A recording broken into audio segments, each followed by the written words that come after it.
Hello again, this is Lucy O'Hagan from Wild Awake and welcome back. Thank you for all your lovely messages for the videos so far. And yeah, now that I've got your attention, I want to share with you one of my favourite things to do. Apart from plants as well as everything else, is tracking.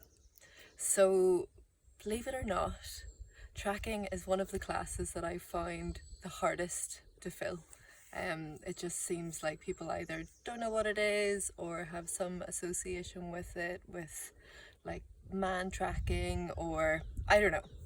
But tracking for me is a deeply, deeply spiritual experience. And the reason for that is just like the awareness that you need to cultivate in yourself to even approach wildlife tracking.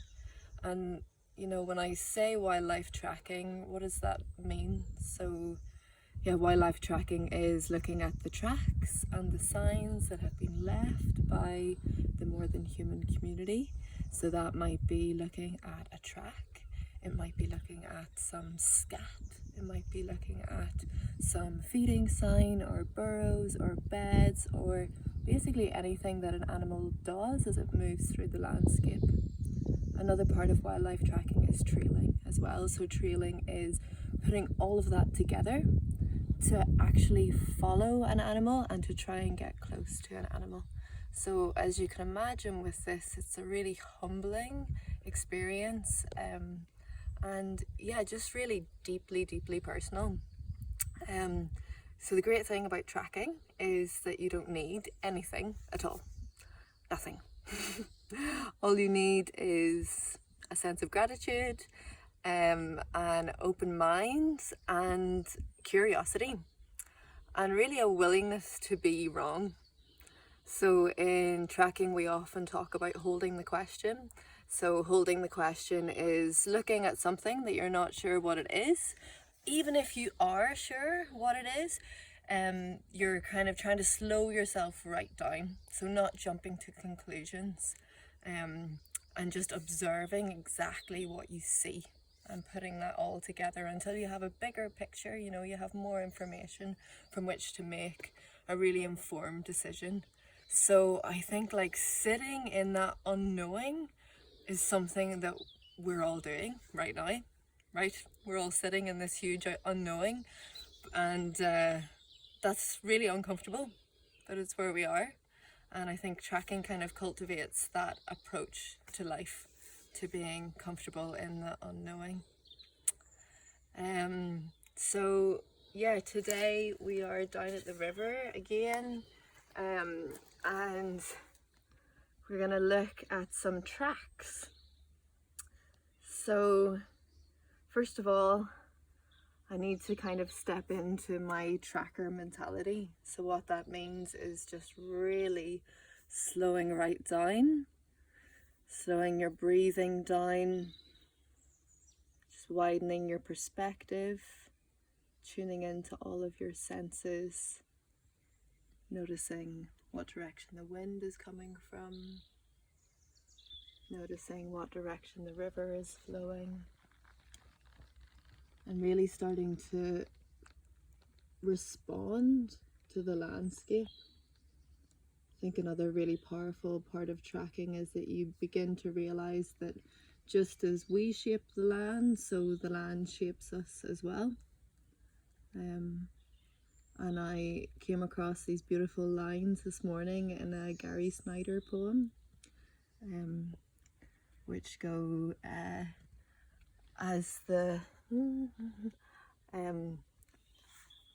cricket's soft autumn hum. I'm not going to remember it. Never mind. Maybe I'll remember it later. I've been trying to remember that for so long. Beautiful, but it's a beautiful poem.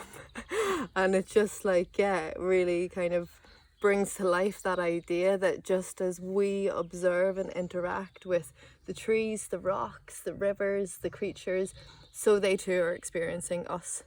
And for me, that's just a really beautiful grounding thing to realize when approaching the earth. So the tracks that we're looking at and we can sort of see them across here. So something has crept up along here, moved, and then turned around and walked back into the river. So already from this we can assume that it is an animal that can live in the water. It's come out of the water and it's gone back into the water, and it's also an animal that can come on land as well. So that's important information. And then when we look at the track, so I'm going to bring your attention to this one right here. So the questions we are asking are, does this animal have toes? If so, how many? Does it have a pad, a palm pad, which would be this part here? How big is that in relation to the toes? How many toes could you fit into this pad? Does the animal have any claws? Can you see them? And also, what is the shape of the negative space? So the negative space is this space which is pushed up between the pads. So that's all really important information. And then obviously from the track we can tell which direction the animal was moving in. So we can tell here that it's going in this direction because this is where the toes are and this is where the mud is pushed up. So sometimes, you know, you won't come across a track that's so perfectly preserved in this beautiful substrate, but you will be able to notice what direction the mud is pushed up. Say, for example, if a deer was running, you would see the two cleats maybe push up the muck like that. So not a perfect track, like these little rat tracks, but we can see the mud at the front of the track here, which shows that the animal was going in that direction. So back to this track again. So we have an animal which has 1, 2, 3, 4 toes which we can see. We also notice that the pad is quite big and that the pad goes out this direction. So we would expect there to be another toe there because the pad effectively protects all of the toes. So if the pad is stretching out, it means that there would be another toe there. Also that there are claws here and that they're really attached to the pads almost. They're not like if we had a pad and the claw is out here. That would be a clue for another animal. We also notice that the toes themselves are quite teardrop shaped. It's quite a wide track, and it is useful if you're starting wildlife tracking, maybe to have some sort of scale, whether that is an actual ruler or, you know, like a coin or something that helps you when you go back to look at tracks, maybe at a book at home, that you can see, okay, this is the size of what I was looking at. And yeah, so it's quite wide. And the negative space here, so we have toe 1, which would have been here, is here but is not registering. 2, 3, 4, 5. So 5-toed animal. So with all of that information and based on the habitat, I can quite confidently say that this is an otter track. And I can go deeper than that as well. You know, I can look at the pattern of the tracks and see what speed this animal was moving at. I can also look at the tracks in terms of their size compared to one another. So if the track is on the front of the body, it's going to be much bigger than the rear of the body because the front of the body is also supporting the head. This isn't true for all animals, but for the otters it definitely is. Yeah, like we can also tell what side of the body it's on. So characteristically, toe number 1, the thumb, is much smaller on these animals. So looking at that, I would see that the toe would have been here. It doesn't register because it's the smallest digit.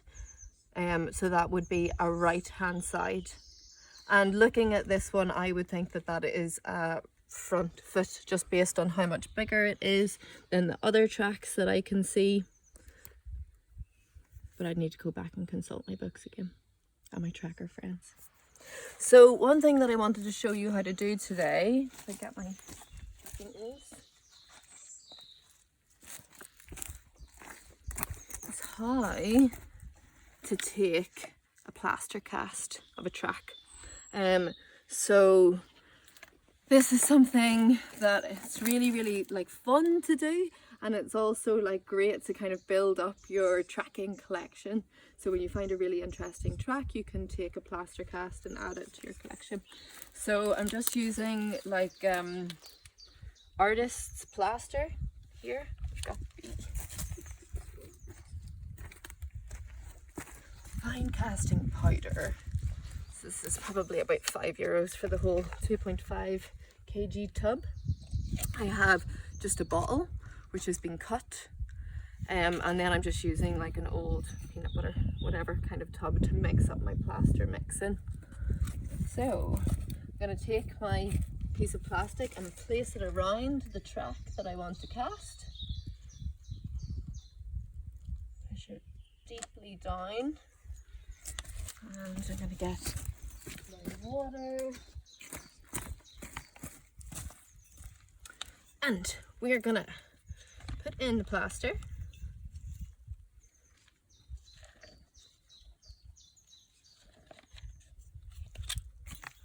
Put in the water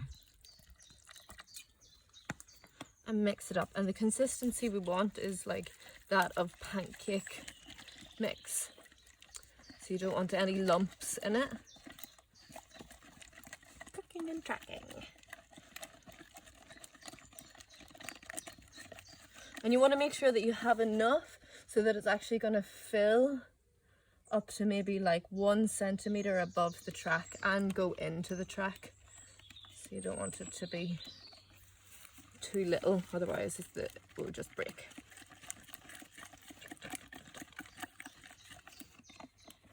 Okay,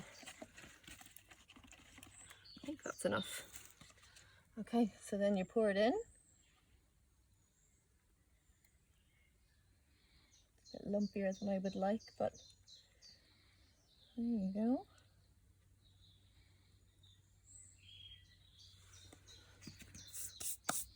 And then you wait and enjoy the sunshine and the bird song and the plants and all this beauty around us. And I have got another one over here, but I think that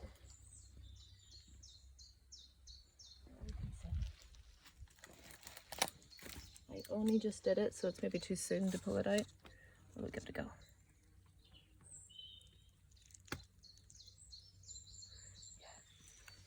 So you can clean this up and you'll be left with your own cast. I'm going to leave that to dry for a little bit longer because it's not quite dry actually. So yeah. Okay, I'm going to try and share this song. So this is a song by a woman called, well, it's from Gary Snyder's poem.